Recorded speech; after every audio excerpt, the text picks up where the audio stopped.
Tes, tes, tes, tes, tes. Masuk nggak suaranya? Masuk Pak. Masuk. Masuk ya. Oke, kita mulai aja. Baru 18 orang, nggak apa-apa lah. Assalamualaikum warahmatullahi wabarakatuh. Selamat pagi semuanya. Waalaikumsalam warahmatullahi wabarakatuh. Waalaikumsalam warahmatullahi wabarakatuh. Materi hari ini sebenarnya untuk pertemuan semester kemarin ya, di asumsi kelas. Saya tumpuk aja di sini si pertemuan ini semuanya. Jadi dari mulai uji heterostaktisitas, ada uji multikolenialitas, ada uji normalitas. Terus kemarin kan udah pernah uji validitas sama reliabilitas untuk data primer. Jadi itu namanya uji asumsi klasik semuanya.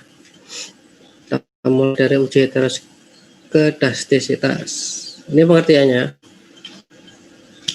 Uji heterostaktisitas adalah kebalikan dari homoskedaktisitas, yaitu keadaan di mana terjadinya ketidaksamaan varian dari error untuk semua pengamatan setiap variabel bebas pada model regresi. Uji ini menilai apakah ada ketidaksamaan varian dari residual untuk semua pengamatan pada model regresi linear. Merupakan salah satu uji asumsi klasik. Apabila asumsi heterostaktisitas tidak terpenuhi, maka model regresi dinyatakan tidak valid sebagai alat peramalan. Simpelnya gini, saya pakai cap aja ya. Error itu kalau dia menyebar ke segala arah, ini kita asumsikan error.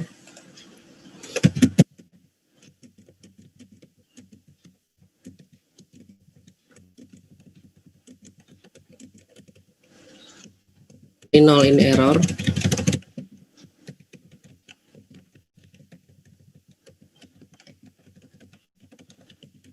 Maka dapat dijustifikasi bahwa error varian dalam variabel pengujian atau dalam keseluruhan model regresi linear, errornya itu tidak dapat ditanggulangi atau bahasanya tidak dapat dikontrol errornya. Jadi ini masuk ke dalam model yang terindikasi atau terpapar multikolenialitas, terpapar heterostaktisitas. Jadi kalau kita melihat pengertiannya kan, uji yang menilai apakah ada ketidaksamaan varian dari residual untuk semua pengamatan. Jadi yang dilihat itu residualnya. Kalau menggunakan chart, paling simpel sih menggunakan chart. Itu kita melihat jadi sebaran varian errornya itu bagaimana. Jadi ketika dia errornya menyebar ke segala arah, dapat diidentifikasi bahwa itu ada kecenderungan heterostaktisitas. Berarti kalau ada kecenderungan itu, otomatis model yang kita pakai untuk penelitian itu tidak dapat menjustifikasi bahwa hasil penelitian nanti dapat digeneralisir di kehidupan nyata atau di prakteknya di lapangan seperti apa. Itu uji heterostaktisitas itu seperti itu.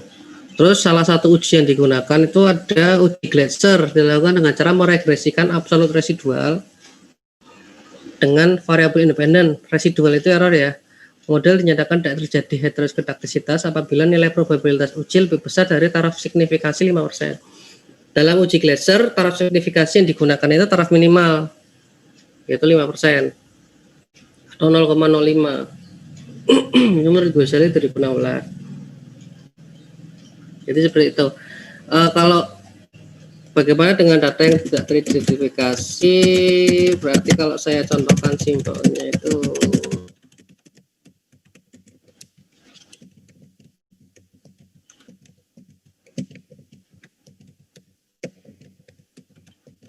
ya akan ngumpul di satu range yang ditentukan. Range-nya seperti apa? Range-nya itu kita menggunakan teorinya salah satu aja. Kalau misal datanya itu data besar, itu range-nya itu negatif 258 sampai dengan positif 258. Ini menurut Phil 2010. Kalau datanya kecil, di bawah 200 atau di bawah 100, itu range-nya sebenarnya 1 sampai dengan positif 98. Sebenarnya seperti itu. Jadi dia harus ada di chartnya itu, dia harus ada berada di situ errornya. Kalau dalam data pasti ada yang namanya outlier. Jadi yang dihitung itu mayoritas sebaran errornya. Kalau kita nanti kita praktik SPSS, itu akan kelihatan ada beberapa yang tetap dia keluar jalur. Itu namanya outliers. Outliers itu selama dia tidak banyak atau proporsinya itu kurang dari 90% itu nggak masalah. Jadi nggak perlu dihapus. Jadi kalau misal dan menghapus outlier itu nanti otomatis akan mempengaruhi jumlah sampelnya. Karena outlier itu nanti orientasinya ke jumlah sampel. Jadi misal data primer kita sebar itu pasti ada salah satu responden yang menjawab ngawur, itu nanti dia akan otomatis masuk ke outlier. Misal dia menjawab semua 5 di blok semua, atau dia menjawab semua 1, itu otomatis akan masuk outlier. Itu ketika dia masuk jadi banyak, nanti akan mengaruhi heterostatistitasnya, dia akan menyebar errornya ketika yang outliernya banyak itu.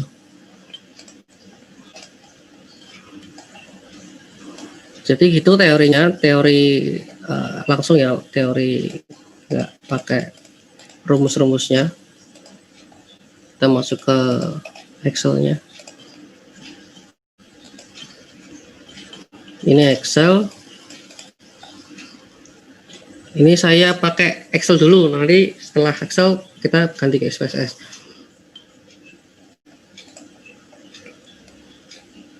Ini saya punya model ROI, ROAS sama financial performance. Jadi X1-nya itu ROI, X2-nya ROAS, terus Y-nya itu financial performance atau kinerja keuangan. Datanya ini data primer boleh, data sekunder boleh. Terserah, kalau data sekunder berarti dia datanya annual, pakai per tahun atau per bulan, sama aja, polanya sama aja. Ini kalau data sekunder nanti akan jatuhnya seperti ini.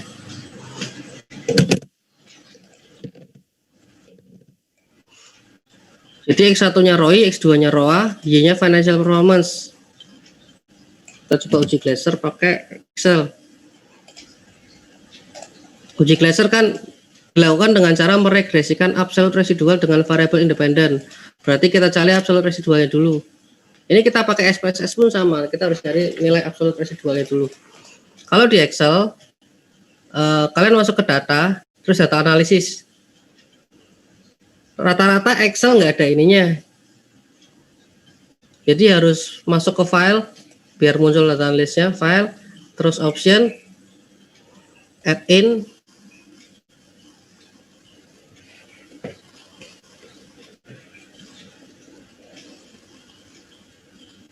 bentar muter-muter, maklum laptop kentang.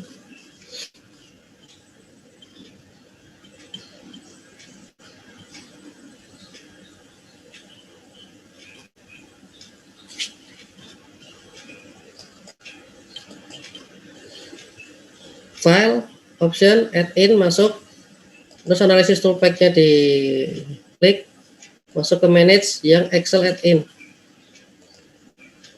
Gini, terus di go. Kalau belum pernah masuk ke add in, dia akan nggak ada centangnya. Analisis toolpack-nya dicentang, klik OK. Terus akan muncul ini data analisis. Kalau udah muncul, masuk data analisis, pilih regresi. Oke.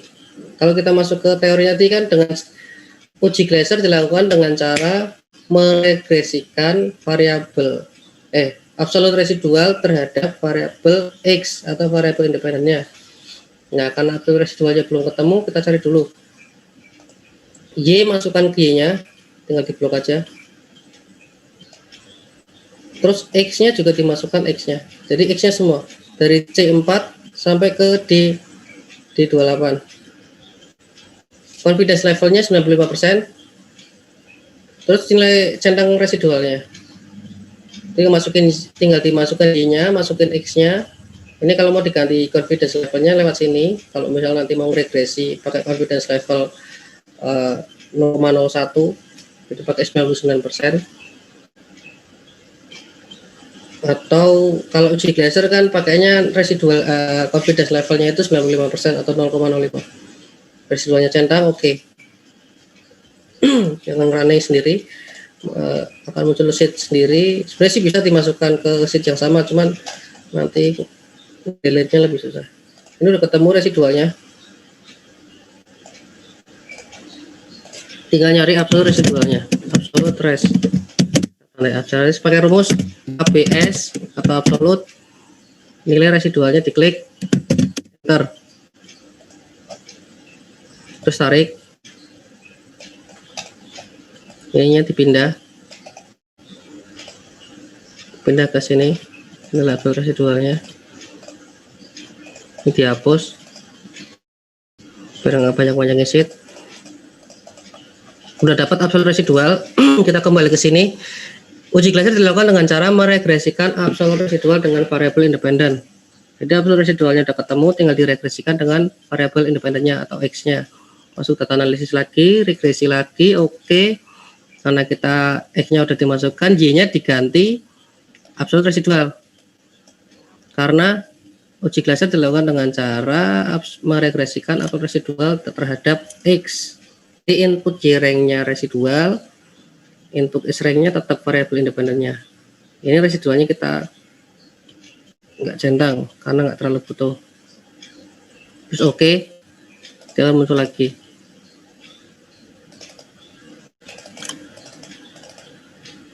Terus copy,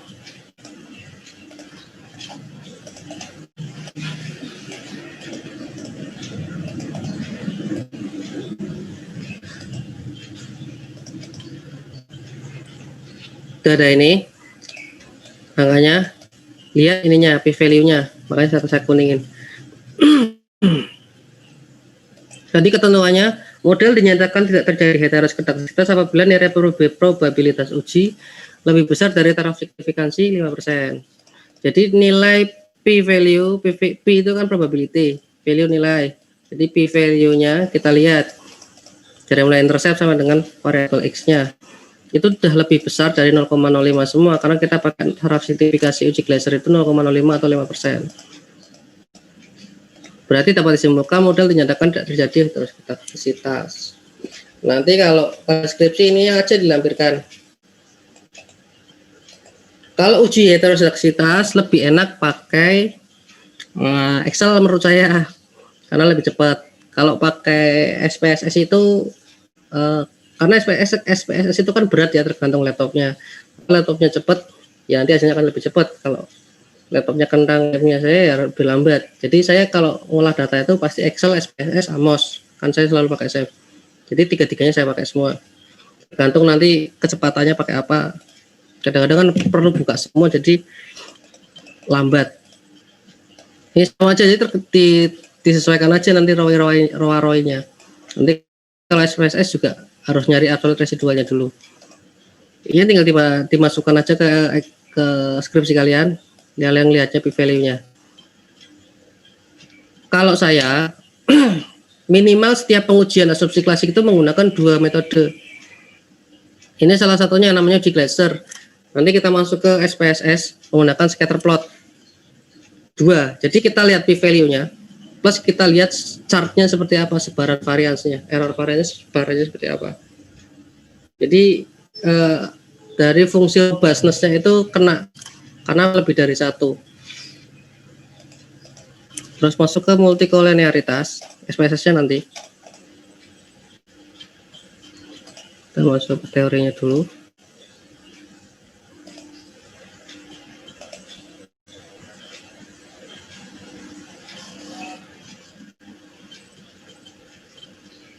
Ini harusnya salah.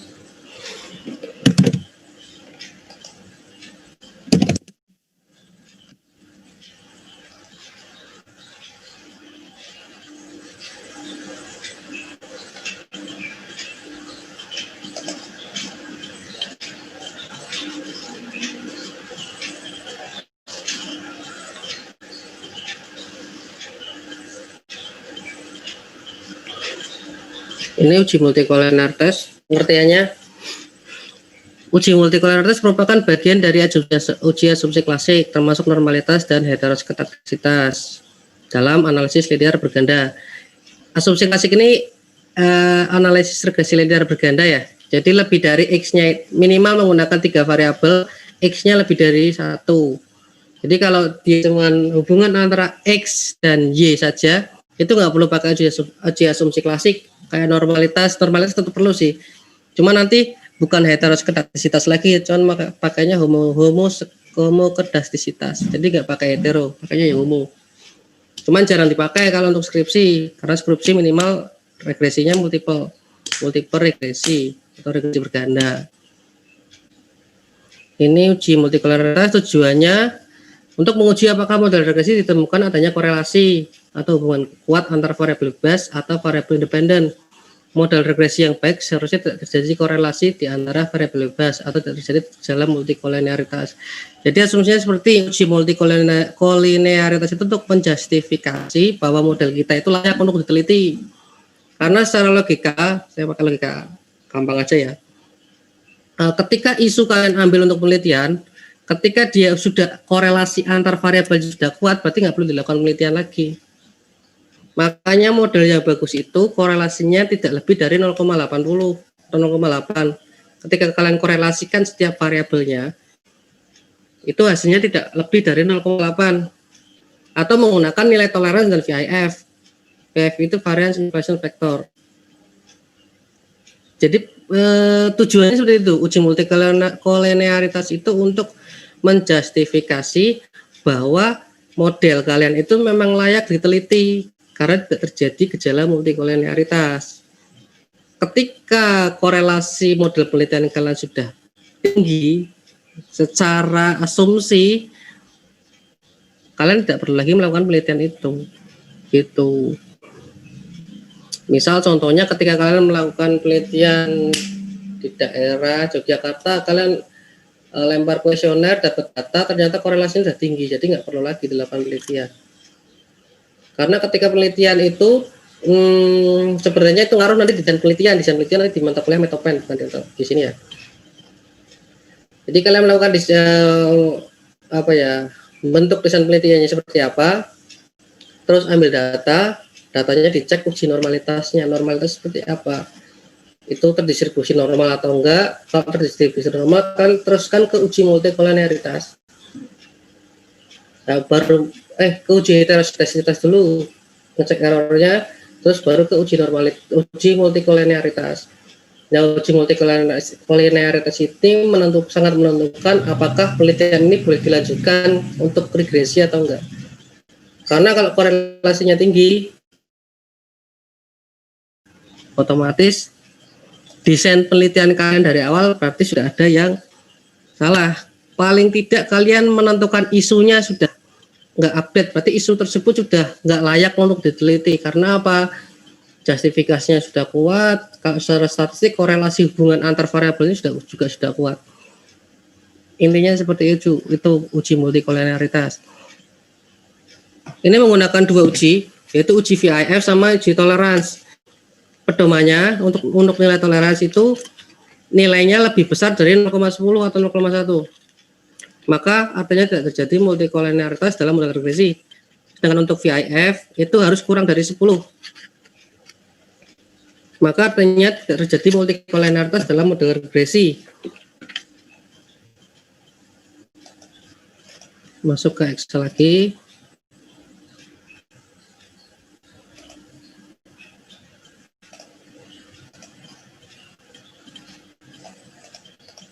Kalau Excel-nya nggak masuk, bilang ya. Saya kalau nggak ada yang menanggapi, saya lanjut terus. Nah, ini datanya masih sama. Modelnya X1-nya ROI, X2-nya ROA, Y-nya financial performance. Kita coba uji multikol pakai data ini. Menggunakan VIF sama tolerance. Error.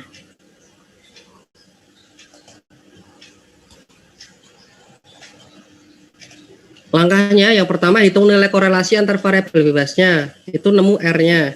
Terus setelah nemu R, kuadratkan nilai R-nya, yaitu kuadratkan nilai korelasi antar variabel bebasnya.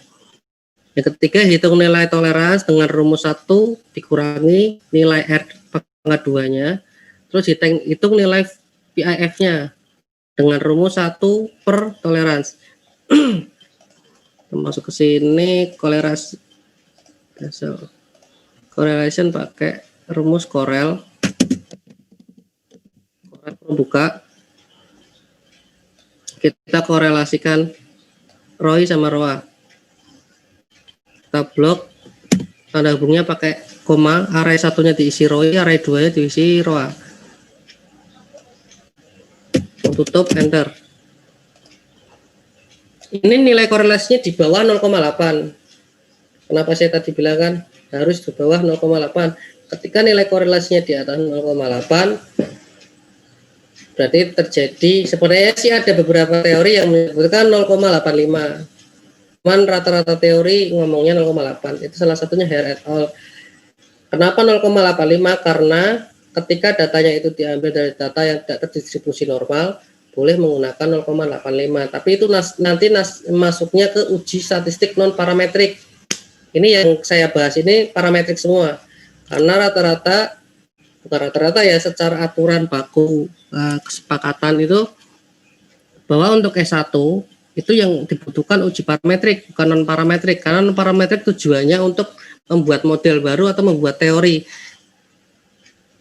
Secara asumsi seperti itu. Setelah R-nya ketemu, kita cari R2-nya dengan mempakatkan, gampang kalau pakai S.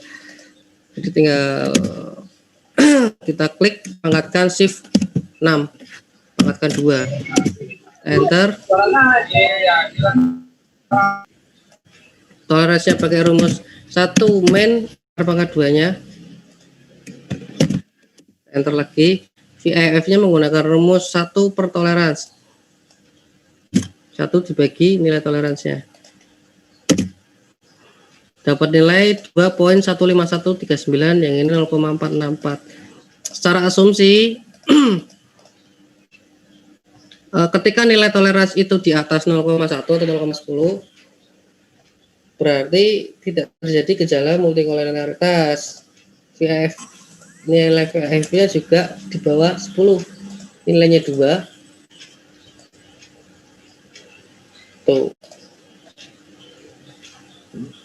Terus bagaimana kalau variabelnya lebih dari 2 X-nya? Berarti semuanya harus dikorelasikan. Misal gini, ininya ROE equity,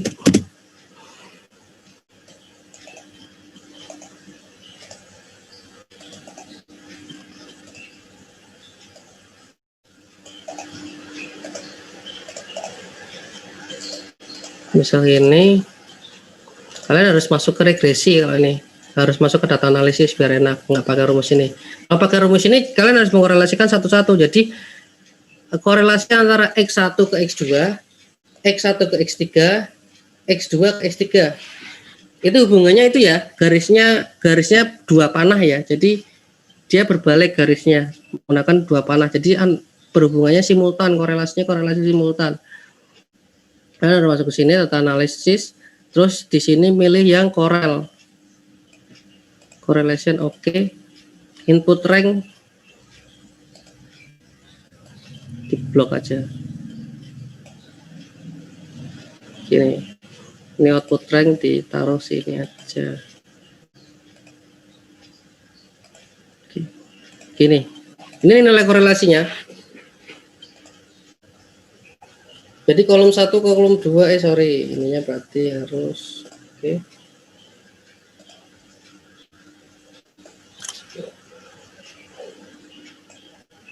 Jadi kalau mau ngeblok ROI-nya, ini kan label ya. Kita masukkan labelnya di centang, label inverse row. Kita oke. Right, oke.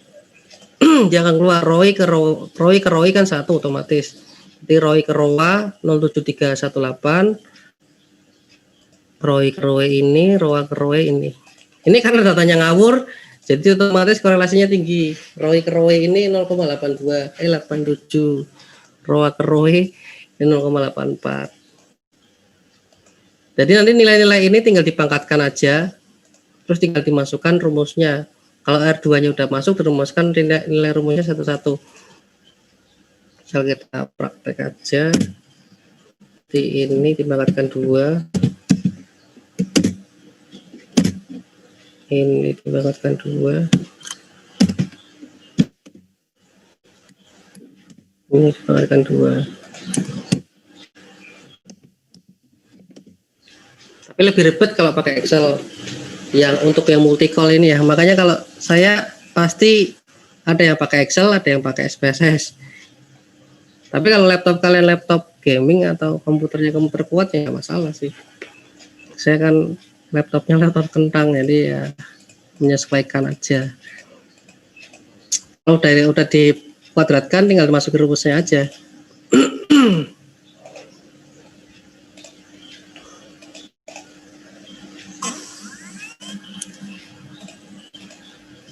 Satu men.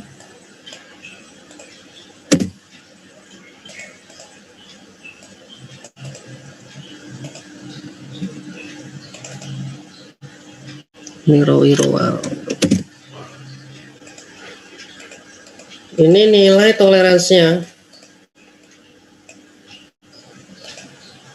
di atas 0,10 semua. Nanti VAF-nya tinggal ikuti aja. Cuman ini dari segi asumsi awal nilai korelasinya udah di karena 0,731, 0,87, 0,84. Berarti data ini tidak apa ya? Jadi dia asumsinya terdampak uji normalitas. Jadi dia datanya itu mengandung gejala multikoliniaritas. Kalau kalian searching di Google atau di YouTube itu ada namanya remedial. Saya termasuk yang orang yang nggak setuju yang namanya remedial data, karena remedial data nanti asumsinya akan merubah desain penelitian. Misal ini ya, kita lupakan dulu. Ketika kalian merunning korelasi, ini korelasinya aja yang di atas 0,85 malah ROI sama ROE-nya. Berarti kan asumsinya, dan ini ROA ke ROE. ROI ke ROA-nya aman, ROI ke ROE-nya aman, ROA ke ROE-nya aman. Berarti kan dapat diasumsikan nilai ini yang error. Untuk remedial, kalau kalian searching, ini dihapus. Cuman saya termasuk orang yang paling anti sama hal kayak gini. Karena kenapa? Penelitian itu awal itu dari desain penelitian, pemilihan metode, udah dari itu. Ketika kalian desain penelitiannya ngawur, desain penelitian itu kan bentuk model seperti yang kuliah pertama, bentuk model caranya gimana, tugas itu loh. Bentuk model caranya gimana dengan membangun dari teori-teori yang ada. Berarti kalau teorinya nggak kuat, otomatis nanti desain penelitiannya akan jelek. Desain penelitian itu termasuk dalam membuat model. Terus bagaimana nanti kalian akan ambil datanya dari mana, data primer kah, data sekunder kah? Kalau data primer kalian akan penelitian di mana? Kalau data sekunder kalian ambil data dari mana? Validitasnya ke bagaimana? Begitu. Itu namanya desain penelitian. Itu nanti dibahas di Metopad. Itu namanya desain penelitian. Jadi ketika kalian menghapus satu variabel ya, itu otomatis desain penelitian kalian berubah, teorinya berubah. Makanya saya termasuk orang yang nggak suka gitu-gitu. Tapi rata-rata mahasiswa pakai, karena yang penting nggak cepet lulus skripsi itu. Kalau pembimbingnya saya ya otomatis akan saya larang. Mending kalian modelnya nggak terlalu rumit, tapi dari awal kalian nggak utak-utik data. Misal nggak dirubah variabel pun nanti otomatis nanti yang ekstrim akan manipulasi yang namanya data. Ini datanya berubah, bisa itu gampang. Kalian searching itu ada semua di YouTube. Bagaimana cara curang dalam data statistik itu ada semua. Gitu. Ini dari sini ada yang bertanyakan nggak? Belum saya lanjut ke uji normalitas.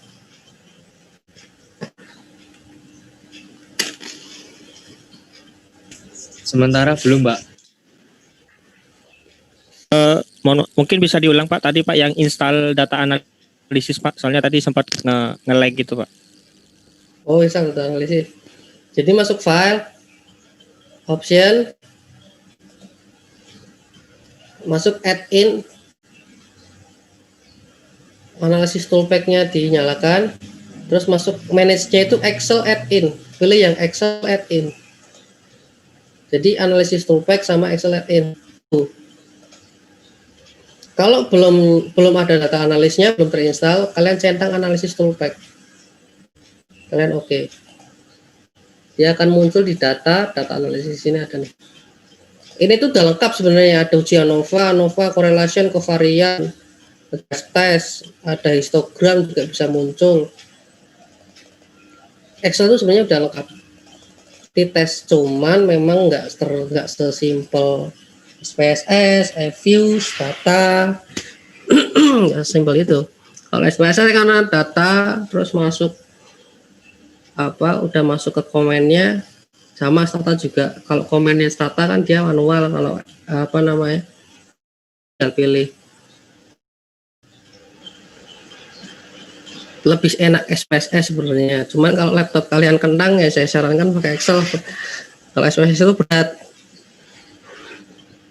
Ada lagi nggak? Kalau nggak saya lanjut uji normalitas.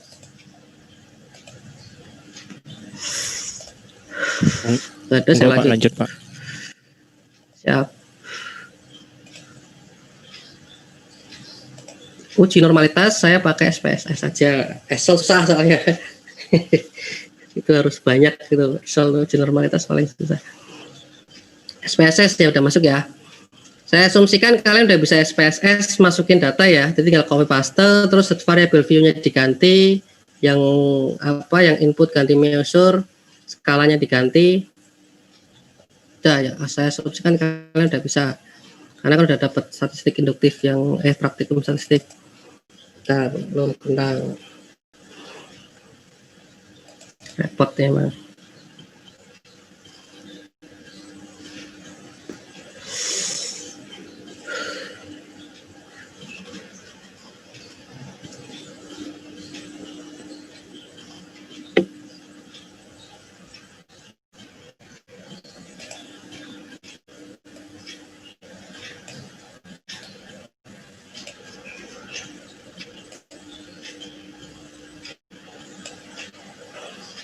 Data ini saya menggunakan 5 variabel.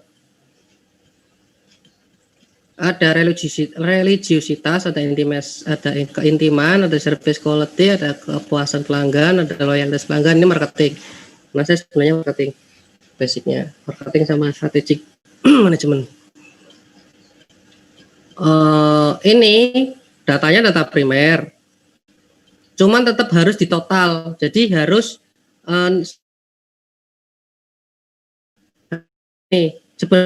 ini religiositas di 4 indikator. Bisa 4, intimasi dibentuk dari 4 indikator atau 4 instrumen. Service quality itu ada 6 dan seterusnya. Tinggal di total aja, di total pakai Excel boleh, di total pakai SPSS boleh. Kalau pakai SPSS ke transform yang paling atas. Tapi lebih enak pakai Excel, pakai sama tinggal tarik terus di copy ke sini lebih enak. Tinggal ganti aja variable view-nya. Kalau udah di total, saya harus aktivitas dulu. Uji normalitas dulu deh. Uji normalitas dulu ya. Uji normalitas itu masuk analyze, deskriptif.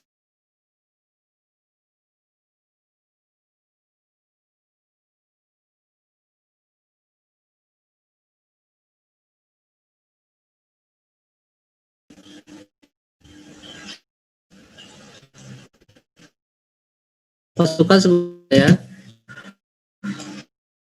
kecuali yang ini, kecuali nilai total. Jadi uji normalitas itu sebenarnya ada banyak, cuman saya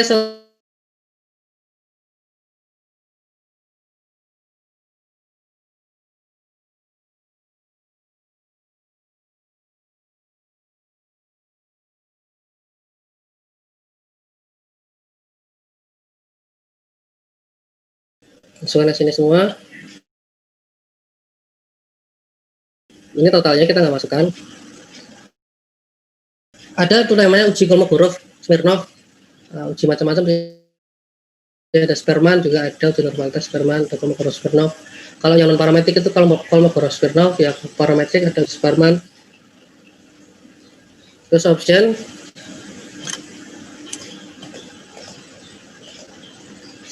cetak semua biar muncul semua analisis deskriptifnya.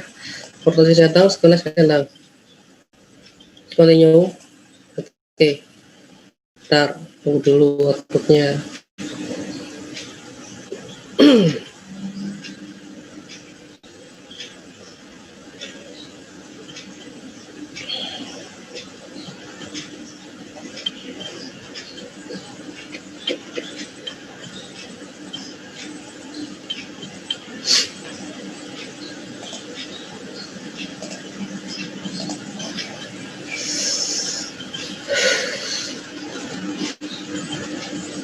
Akan muncul data ini, deskriptif statistik namanya. Ini sini udah ada semua N statistiknya. Ini sampelnya 308 punya saya. Menggunakan skala Likert 1 sampai 5, otomatis range statistiknya 4. Ininya udah keluar statistiknya. Standar errornya ada, standar deviasinya juga udah ada. Emang enaknya SPSS gini. Kalau kalian komennya bener ya dia akan keluar semua. Nah, yang dilihat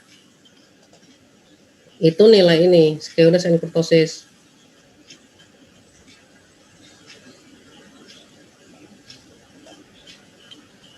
Dan melihatnya hanya nilai statistiknya aja, standar errornya nggak usah. Karena ciri statistik parametrik itu yang dilihat nilai statistiknya. Jadi dia standardized. Kalau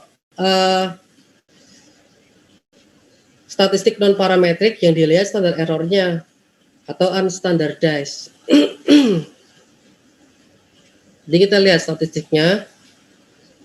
Kalau kita lihat range-nya kan di min 2,58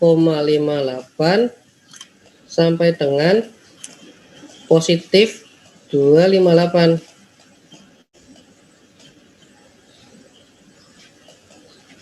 Jadi kan range-nya ini menurut Field.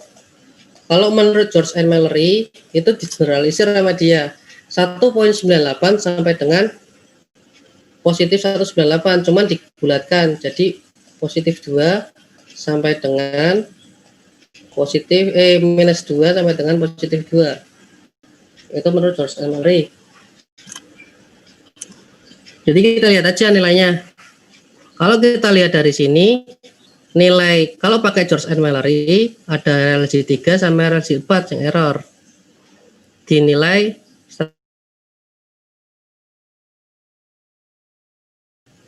terus bagaimana kalau seperti ini?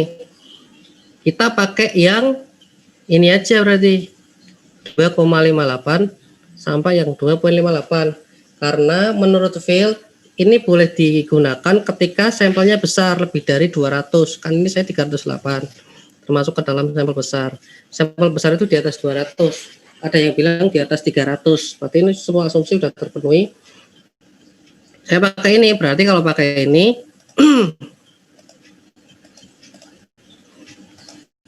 hanya RLG 3 aja yang error atau datanya tidak normal karena dia lebih dari 2,58 atau ini nilainya 6. Terus bagaimana ininya dihapus?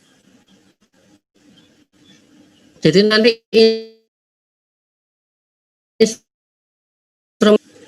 kalau seperti ini boleh. Kenapa? Karena instrumennya yang dihapus. Kalau tadi saya bilang itu kan yang nggak boleh itu variabelnya yang dihapus karena akan mempengaruhi yang namanya desain penelitian kalian.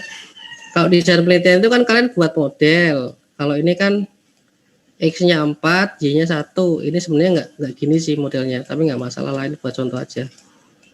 Di sini RLG, religiositas, yang error kan RLG. Di sini loyalitas. Kalau kalian ngapus instrumen yang dihapus di sebelah sini. Bukan ininya yang kalian ilangin. Kalau data sekunder itu kan satu variabel satu nilai, berarti otomatis yang dihapus akan variabelnya. Dan itu nggak boleh. Karena apa? Akan mempengaruhi ke atasnya.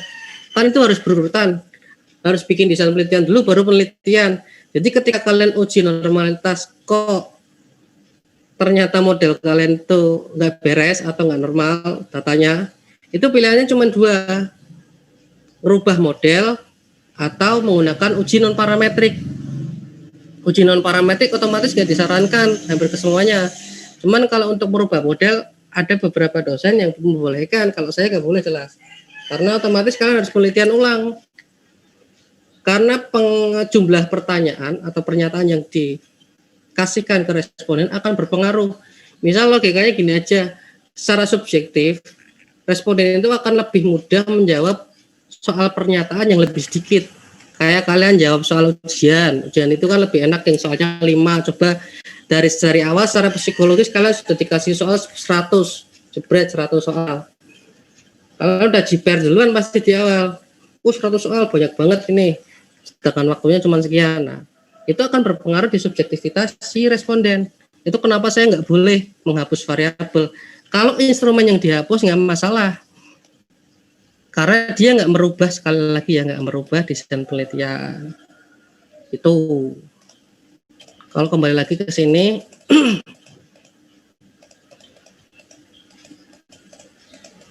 yang dilihat hanya nilai kurtosis sama skeones.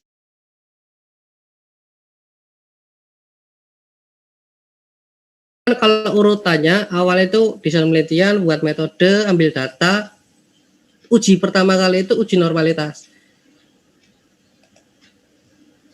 Kalau uji normalitas hasilnya seperti ini, berarti RLG 3-nya dihapus, terus kalian lanjutkan ke uji heteroskedastisitas. Yang di uji heteroskedastisitasnya, kalian nggak menyantumkan RLG 3. Untuk narasi deskripsinya nanti kalian jelaskan aja, karena tidak memenuhi asumsi normalitas data menurut skeones dan kurtosis. Itu aja. Boleh menghapuskan instrumen, boleh, karena tidak merubah model penelitian. Mesinnya ada mau ditanyakan nggak?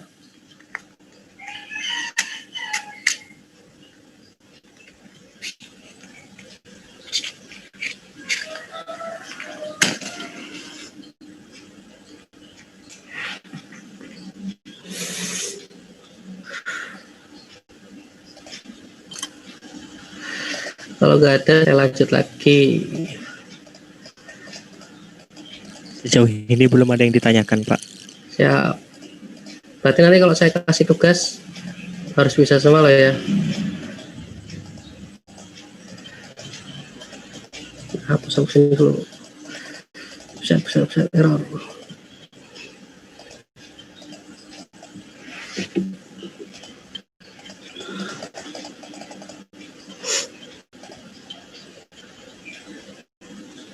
Harus masuk ke sini lagi.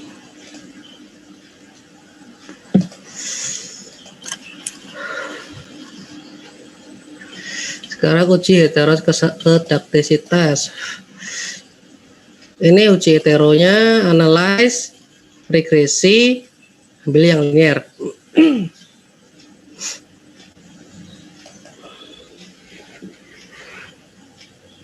Kalau ini masukkan nilai totalnya. Jadi tinggal masukkan aja independennya apa aja. Ini kan dependennya loyalitas.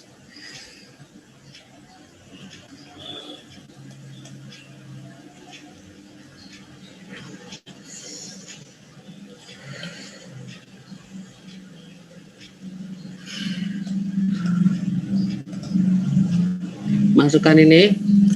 Pastikan metodenya enter, tapi defaultnya enter sih. Ininya enter. Masuk ke plots, karena scatter plot. X-nya diisi zpred atau z prediction, karena nanti yang dipakai z kalau pakai rumus ya. Kalau ini kan enggak. Ini y-nya diisi sres, z prediction dan sres.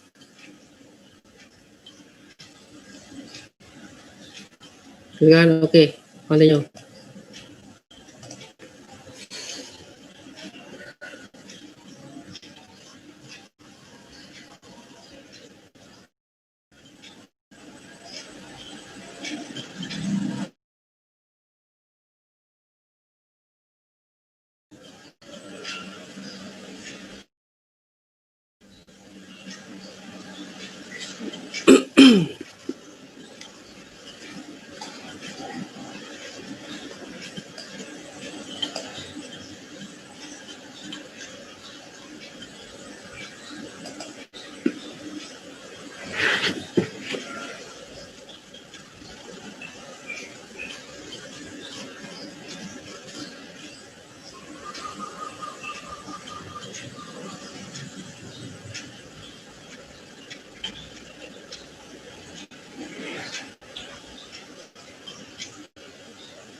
Udah masuk outputnya.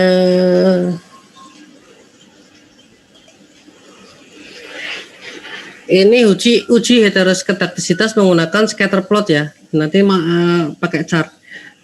Jadi kalau skripsi itu tadi tabel p-value-nya masukkan, chartnya ini dimasukkan.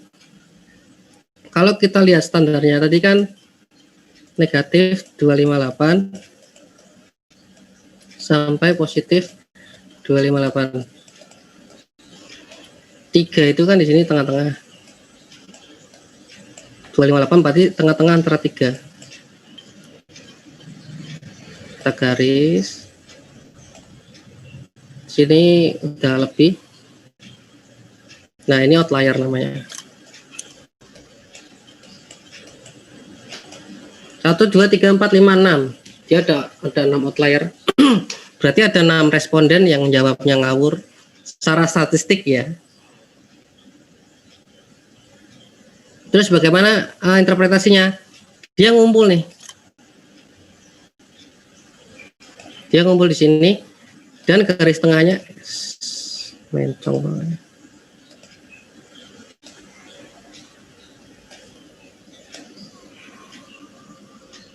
Dia mendekati 0 semua. Ngumpul dan mendekati 0.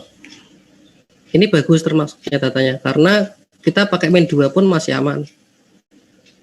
Jadi kalau pakai min 2 pun masih aman.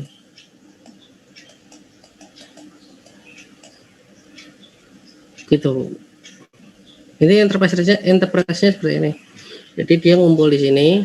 Ini kalau pakai min 2 ya ini termasuk outlier. Diabaikan boleh atau dihapus boleh. Kalau dihapus nanti kalian harus uji lagi. Cuman kalau udah seperti ini nggak usah dihapus, nggak masalah. Tidak terlalu berpengaruh terhadap hasil penelitian. Karena mayoritas dia akan di sini semua. Di range-nya, di range ini.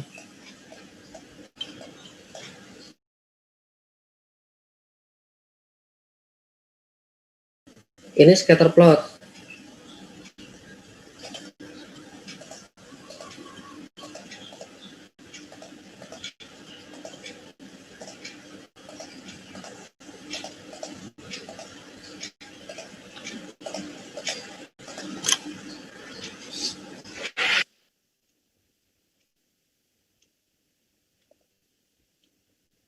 Terus masuk ke data view lagi.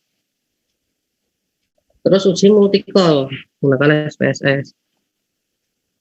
Sama analyze, regression, linear, masukin loyalitas, ininya masukin semua. Ini patut tadi. Masukin nilai totalnya. Kalau data primer, kalau data sekunder ya variabelnya tinggal dimasukin semua data sekunder. Udah masuk statistik, covariance metricnya centang, collinearity-nya centang, model fit estimate centang. Terus continue. Oke.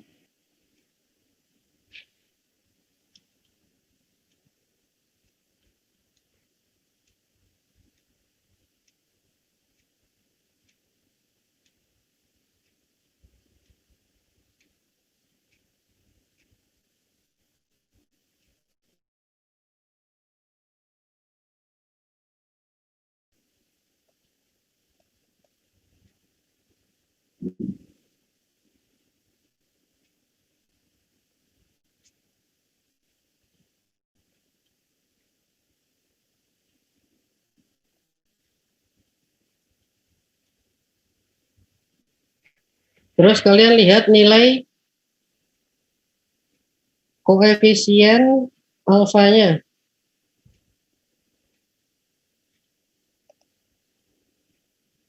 Kalian lihat tabel yang koefisien alfanya.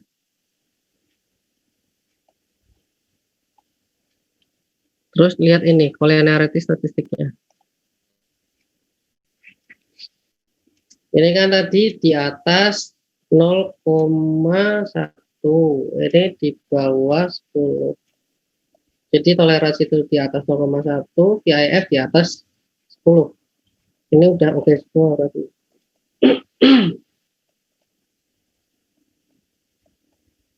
Ada beberapa teori yang menyaratkan di bawah 5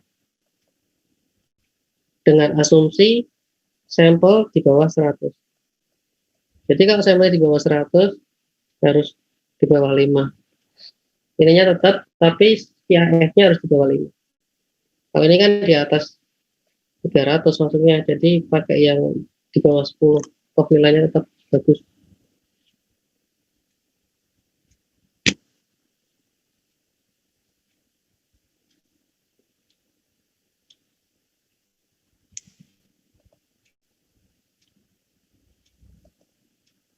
Nah, begini, ada yang mau ditanyakan nggak? Udah semua nih.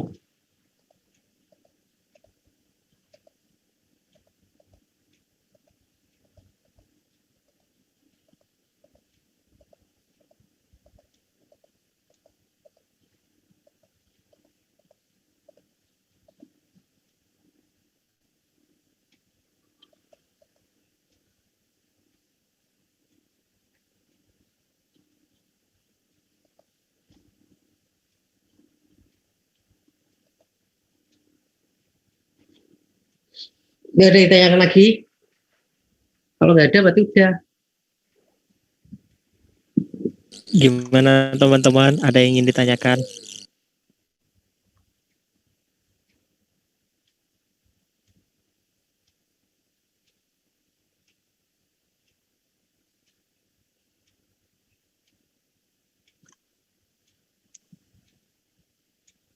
Kalau nggak ada nanti ini berarti ada uji asumsi klasik kan udah clear. Udah semua ya. Dari mulai normalitas, uji realitas, validitas, heterostatistikas, terus ada uji multiple juga. Berarti tinggal uji regresinya.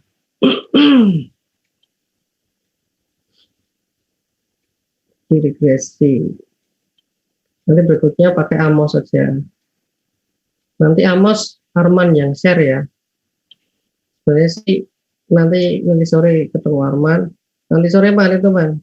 Ini kamu share ke teman-teman ya. Oke, siapa? Makanya kalau saya yang share akan apa ya? Nggak etis karena yang saya share crack bukan ori. Orinya 50 juta ya mahal ya. Oh, crack itu kan 100 ribuan. Nanti Arman yang share, berikutnya kita pakai Amos. Jadi praktikum ekonometri biasanya pakai stata kalau nggak EView analog itu. EView sama stata itu rata-rata dipakai untuk data sekunder. Data sekunder semua yang dipakai. Jadi saya mau beda biar kalian bisa ngolah semuanya. Jadi teorinya ada, terus bisa ngolah juga data primer maupun data sekunder. Karena kalau di tempat kerja itu justru lebih banyak data primernya. Data sekunder itu kalau kalian maksudnya ke apa namanya? Kalian cuma fokus ke finance saja sih. Finance memang banyak data sekundernya. Ini bukan finance ya, accounting. Kalau di perusahaan itu kan finance itu ngurusinnya justru nggak ke pembukuannya. Pembukuan itu maksudnya ke accounting, bukan finance. Jadi lebih banyak ke data primer. Contohnya kayak apa namanya? Kebutuhan untuk budgeting tahun ini itu berapa, itu kan butuh yang namanya data primer. Kalian ambil langsung dari data apa karyawannya seperti apa, terus kebutuhan gajinya seperti apa, kebutuhan jam sosteknya atau BPJS seperti apa, itu kan data primer semua. Itu jadi nanti Amos yang